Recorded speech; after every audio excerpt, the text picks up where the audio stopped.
sommes arrêtés où nous disions que les femmes, toute femme qui pense au mariage doit savoir qu'elle doit mettre en avant-plan la soumission. Si une femme n'a pas la soumission ou bien n'a pas prié pour que Dieu la brise afin qu'elle soit soumise, cette femme ne devrait même pas penser au mariage. Sinon, c'est la catastrophe.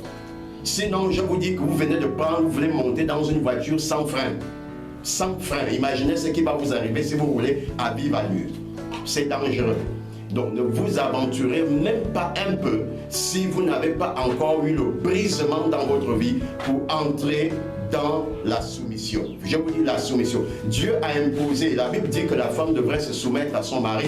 Pourquoi est-ce que Dieu impose la soumission à la femme? Parce que c'est la chose, en fait, je veux dire la chose la plus difficile à une femme de faire. La chose la plus difficile à une femme de réaliser, c'est d'être soumise. C'est pourquoi Dieu a dit à la femme, femme, soyez soumise. Si c'est l'amour, la femme aime naturellement. Mais à l'inverse, l'homme, Dieu dit à l'homme, homme, aimez vos femmes.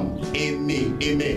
Parce que aimer est difficile chez l'homme. Vous voyez, si c'est aimer, l'homme, vous allez voir, l'homme est comme une abeille. Il vient ici, il butine un peu, après il laisse cette femme, il court, il va avec une autre, après il prend une autre. L'homme est comme ça. Vous voyez, c'est pourquoi Dieu dit à l'homme, maintenant homme, toi, ce que je vais te demander qui t'est difficile, c'est d'aimer ta femme. Il faut aimer ta femme, aimer une seule femme, ça c'est difficile pour l'homme. C'est pourquoi Dieu a demandé à l'homme de le faire. C'est la tâche qui revient donc à l'homme. Mais c'est la soumission. Vous voyez comment les hommes sont soumis, les hommes qui me suivez, vous comprenez comment est-ce que les hommes sont généralement soumis à leur chef au travail. L'homme est soumis à son supérieur. Mais la femme, quand elle voit son supérieur, elle ne connaît pas la soumission. Quand elle voit le directeur de l'entreprise, elle se dit, oh, voilà un bel homme. Mais si cet homme-là pouvait être le mien, et elle cherche tout de suite à le séduire, elle n'a pas peur. Tandis que l'homme, lui, il a peur. Est-ce que vous voyez la différence? Donc Dieu nous demande, à nous les hommes, donc hommes, vous les hommes, aimez vos femmes. Vous les femmes, soyez soumises à vos maris. Nous allons poursuivre. Donc également, je voudrais attirer l'attention ici. Cultivez également l'habitude, d'accord? L'habitude même des hommes mariés et des femmes mariées. Cultivez cela. Soyez, comportez-vous comme des hommes mariés ou comme des femmes mariées. Parce que c'est l'esprit qui est en toi. Quand tu te comportes déjà, tu vis déjà comme un homme marié. En fait, c'est ton esprit qui incarne même la chose. Vous comprenez? Et du coup, ton esprit va attirer aussi, si tu es un homme, ton esprit va attirer une femme qui a aussi l'esprit de mariage en elle. Et si tu es une femme, tu te comportes comme une femme mariée, tu t'habilles comme une femme mariée, tu fais comme une femme mariée. L'esprit là va aussi attirer un homme qui a l'esprit du mariage en lui. Dit-on, les oiseaux de même plumage volent ensemble. Nous allons poursuivre. Donc ne montrez pas également, quand vous êtes peut-être en période de fiançailles, ou bien vous préparez à vous marier, vous avez peut-être quelqu'un à me proposer, ne pourrez pas pour tout lui montrer. Si vous montrez tout à l'homme maintenant, je vous dis, après le mariage, vous allez lui montrer quoi? Vous n'aurez plus rien à lui montrer. Vous n'aurez absolument plus rien. Si vous lui donnez tout maintenant, après le mariage, vous allez lui donner quoi? Et comme l'homme aime tout ce qui est nouveau, si vous n'avez plus rien de nouveau à lui montrer, je vous dis, ou à lui donner, il risque d'aller dehors, surtout les païens. Vous allez même exposer les frères qui étaient en Christ, vous allez les exposer. Ils vont être avec vous, mais ce serait maintenant dans la souffrance. Ce serait juste comme deux êtres, d'accord, un homme et une femme qui cohabitent. Le frère en Christ et la sœur ensemble, et la sœur en Christ qui cohabitent. En fait, il n'y aura plus en vous, au milieu de vous, cette grâce-là que l'on retrouve dans le mariage. Il n'y aura plus la magie du mariage au milieu de vous. Maintenant que l'on puisse avancer un peu encore. Donc, continuez, chères sœurs, quand vous êtes déjà mariés, une fois mariés, continuez à vous componer, à vous faire belle. Vous comprenez? C'est-à-dire dans la mesure vraiment de la logique du possible. Faites-vous belle, frottez toujours votre crème, faites-vous toujours jolie, habillez-vous correctement, parfumez-vous. Vous comprenez? Voilà comment est-ce que vous devrez faire. Si vous ne vous faites pas belle, je vous assure, l'homme aime ce qui brille. Si vous ne vous faites pas belle, si vous ne brillez pas, l'homme là risque de se laisser séduire, risque d'être séduit par celle qui brille dehors. Mes sœurs, brillez. Brillez, ça je vous dis, ce sont des secrets. Vous comprenez, nous sommes là pour révéler les secrets d'un mariage heureux. Et aussi, c'est à présent que vous devrez décider de comment sera votre vie de couple. Est-ce que ce serait un paradis ou bien un enfer? C'est maintenant que vous devrez décider donc de ces choses. Et j'ajoute encore, vous devrez également décider de votre vie, la vie future, je vais dire de vos enfants. C'est maintenant qu'il faut décider ces choses. Décider du climat qu'il y aura dans votre couple. Est-ce que c'est un climat chaud, c'est-à-dire où on crie sur tout le monde, on élève la voix sur tout le monde. Quand l'homme parle ici, quand la femme parle, là on entend chez le voisin qu'elle est en train de crier. Est-ce que c'est comme ça que ton couple sera? C'est maintenant que tu décides de ces choses. Tu peux également décider que ta maison soit une maison de calme et de tranquillité. Décider également de faire de la Bible le compagnon fidèle de votre maison. Faites de la Bible votre compagnon fidèle dans votre maison. Et ne cherchez pas. Sachez que quand on se marie, ce n'est pas pour prendre, mais c'est pour donner. Quand on se marie, ce n'est pas pour pouvoir se satisfaire, mais on se marie, c'est pour satisfaire l'autre. Et autre chose encore, je m'en vais vous dire que le mariage peut vous amener au ciel ou bien peut vous amener en enfer. Si tu fais le mauvais choix, si tu es chrétien, tu fais le mauvais choix, tu es chrétienne, tu fais le mauvais choix, je te dis que le mauvais choix là peut t'amener demain à abandonner même la Bible, à abandonner Dieu, à ne même plus prier, à ne même plus aller à l'église. Donc faites attention au choix que vous faites. Le choix de votre mariage peut élever également ton ministère ou peut détruire à jamais ton ministère.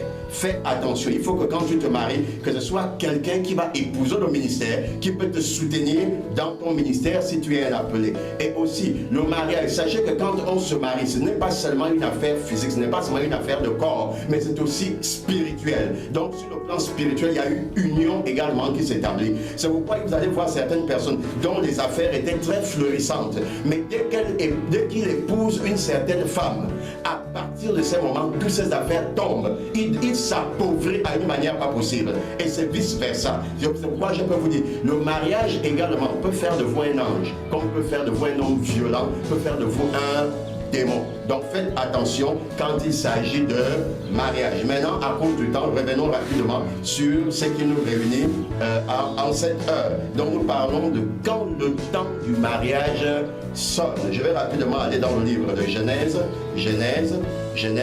chapitre 2. Genèse chapitre 2, à partir du verset, je vais lire le verset 18. Verset 18 et verset 20. La parole de Dieu déclare, et l'homme donna des noms. D'abord le verset 18, il est dit, l'Éternel Dieu dit, il n'est pas bon que l'homme soit seul. Vous voyez, c'est Dieu qui dit, il n'est pas bon que l'homme soit seul. Je lui ferai une aide semblable à lui.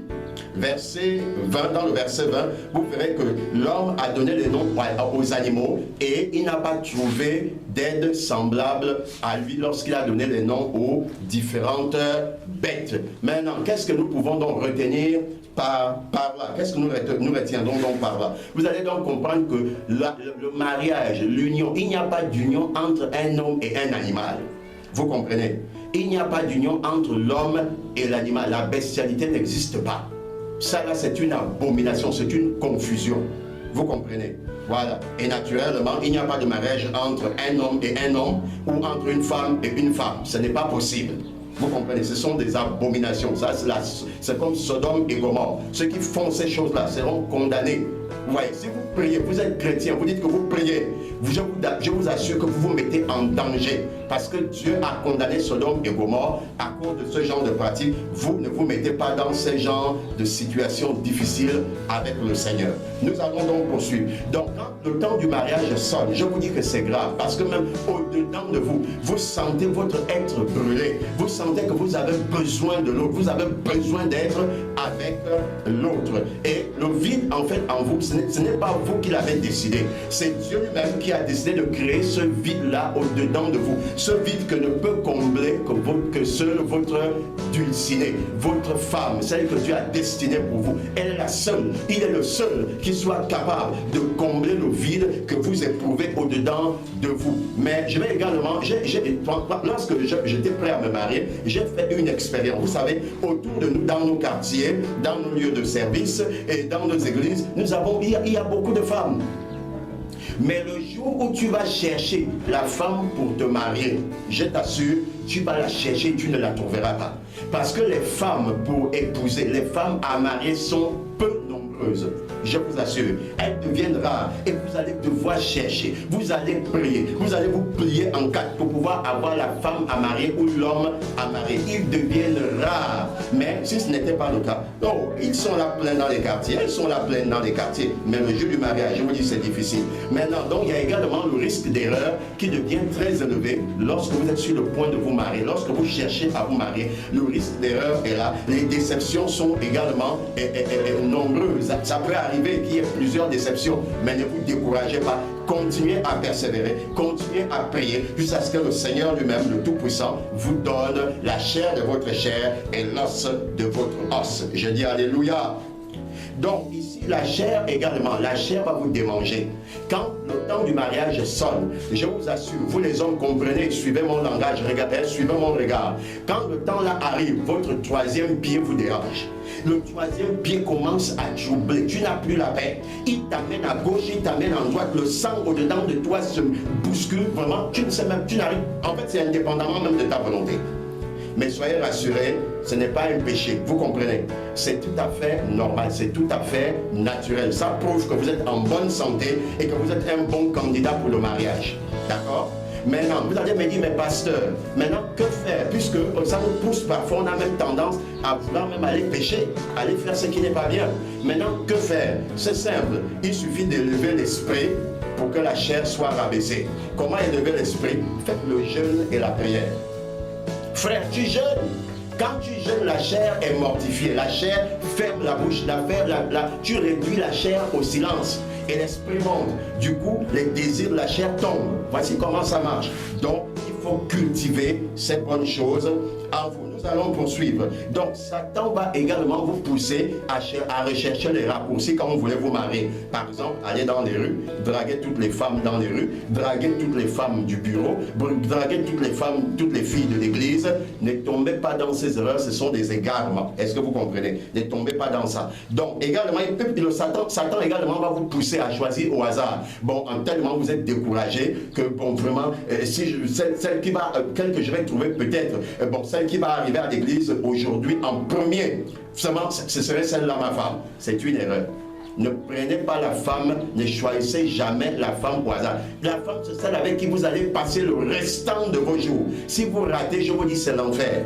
Ne choisissez pas la femme au hasard. Ou bien il y a également d'autres, les hommes, les frères, qui s'amusent maintenant à faire les dons. Hein? La sœur est là, on fait des petits dons, on fait des petits dons, on fait des petits dons, on fait des petits dons à gauche pour pouvoir gagner son cœur. Ne faites pas des dons pour gagner le cœur des sœurs. C'est également une erreur. Ne les captivez pas comme ça. Et je vais ajouter aussi, il y a ceux-là également qui sont là pour séduire les hommes, les femmes là, vous séduisez les hommes. Ou même dans les églises, on s'assied là, on veut toujours regarder un frère d'une certaine manière. Après les cultes, après les messes, on court pour vite aller lui dire bonjour ou bien pour vouloir rentrer avec lui. Pourquoi chercher à le séduire? Vous faites ça, c'est également une grave erreur de votre part. D'autres encore, c'est grave. Elle court pour se donner déjà, se livrer à un homme, en espérant que si je me livre à lui, ben, il va être dans l'obligation de m'épouser. Il va voir que je l'aime, donc il va m'épouser. Tu te livres à l'homme, il ne va pas t'épouser. Si oui, il va t'épouser, mais tu vas souffrir.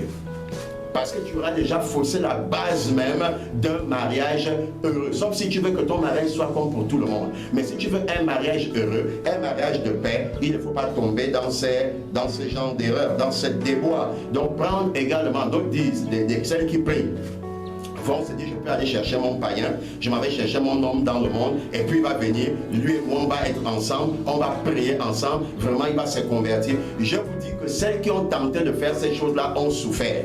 Les femmes qui ont tenté ces choses ont souffert toute leur vie, je vous assure. Parce que, je vais essayer de mettre ça en pourcentage. Je vous dis qu'il y a 99%, d'accord, 99% de malchance que cet homme-là ne se convertisse jamais. Vous n'avez que 1%. Voulez-vous prendre le risque pour cela? D'autres encore veulent que ce soit les parents qui courent au village aller leur chercher la femme. C'est la pire des erreurs. C'était valable avant la venue du Saint-Esprit. Mais depuis que le Saint-Esprit est venu, ces choses-là ne sont plus valables. Faites attention. Je vais vous donner la suite de la vidéo tout prochainement.